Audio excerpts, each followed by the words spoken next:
If things continue the way they are, we are literally going to be sitting back and watching an entire population die. Because I can't see any other place, let's just think of any other place in the world that's gone through either man-made disasters or natural disasters. And any country that's gone through that has an immediate intervention of some sort, whether it's humanitarian aid, whether it's a promise of millions of dollars in support and aid and so forth. Gaza is unique, we've not seen any country in the world live the difficulties and the challenges that Gaza have lived. But Gaza is unique in a sense where nothing is allowed in and nothing is allowed out. And this is going to be one of the biggest challenges, because if, again, there is no unconditional A, ceasefire, and B, opening of borders for at least humanitarian aid to enter, and then later supplies to allow the rebuilding phase, then we will be an audience to the genocide and ethnic cleansing of an entire population.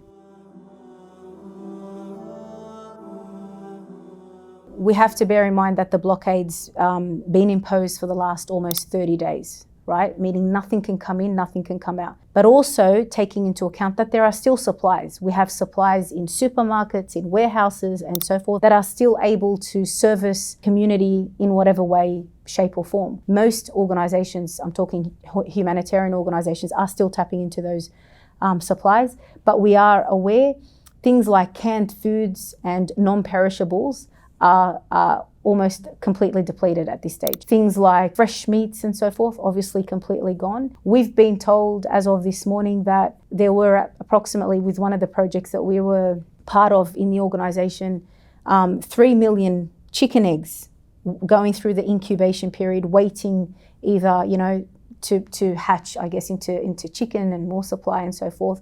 Most have been destroyed, some have been salvaged. So even poultry and meat has become an issue.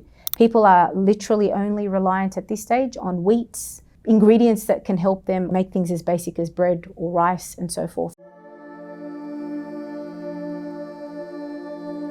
Many of those who were, resident or living in the northern parts of Gaza have moved down. So Khan Yunis right now is very densely populated. A lot of the Palestinians are actually living there, and obviously between schools, the existing UN schools and the existing hospitals, other than the threats that hospitals have been given in terms of bombing doorsteps and so forth. And many of the locals have actually noted that these are warnings that they will be eventually attacking hospitals. And the greatest fear of that is Al-Shifa Hospital, which is the biggest hospital. It actually houses or looks after at least 40,000 patients, other than those who have gone and sought refuge in the hospitals thinking that it's the safest place. So right now the south of Gaza is highly, highly populated. And again, it's very clear that there's an agenda to shift everyone downwards, down to the south, to eventually perhaps push them out to the, beyond the Rafah border and see an eviction of an entire population to serve a greater and bigger agenda, and that's to further expand or annex the Gaza Strip for more illegal Israeli settlements. It's very clear. The way that the attacks have taken place this time around is very different to any other time.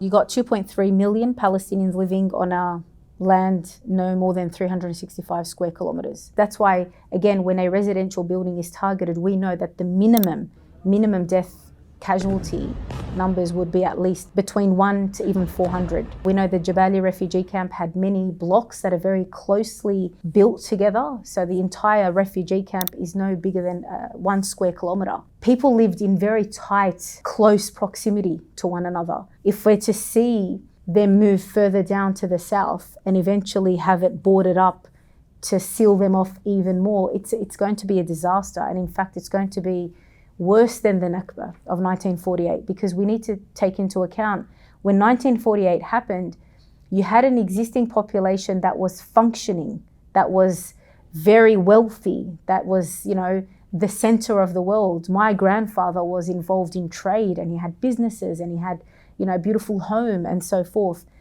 And they were established. Gaza is worse because they're already a displaced refugee population. And they were already living on the bare minimum. And to see them further displaced is going to be a disaster that we've not witnessed in the entirety of our lives.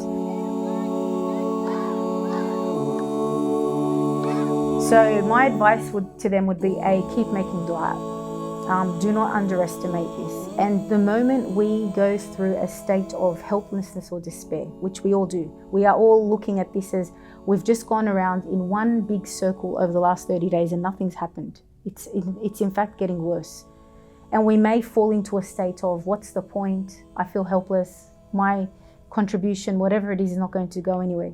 Then you pick up the phone and speak to your family in Gaza, and they strengthen you and they console you, and they have this certainty and yaqeen in Allah Azza wa Jal that there will be victory. And if it's not victory, it's shahada, right? It's either nasr or shahada, death or martyrdom. And that needs to be our incentive to not give up no matter what. The second is keep improving your state, and keep repairing your inner states. Because again, you may feel like you have no control of the external, then at least improve the internal. Clear yourselves up from the poisons of the heart. It's very important. And I say this because when I visited Jerusalem and Al-Aqsa in 2014 with my husband, and you ask the locals, what can we do for you? What do you need from us? They asked for dua, and they said, ask the ummah to repair its condition and the states of their hearts.